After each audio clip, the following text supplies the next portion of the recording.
Ayan. Ito na po si China, anak ng pinsang ko. Ayan, ang ganda. Ano din po sila? Japinay din po yan. Ayan po, anak ni Remy. Tsaka po si Aika, anak ni Paulette. Ayan. Pinsan ko. Si Remy po sa father's side. Sa mother's side naman po si Paulette. Ayan po, anak niya. Dalawa. Mag-best friend sila. Sige na.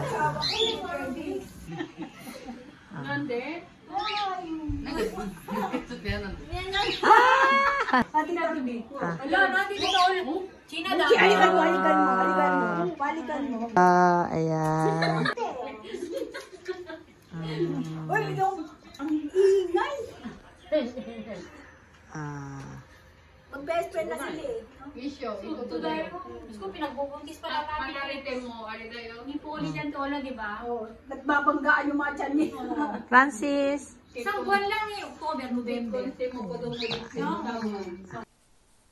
Ang saya po namin kasi po nagkita-kita po kami dito sa bahay ng pamangkin kong si Ruby. Ayan po. Ito naman po dalawang batang ito. Sila po ay mga half Japanese, half Philippine. Japinay po sila.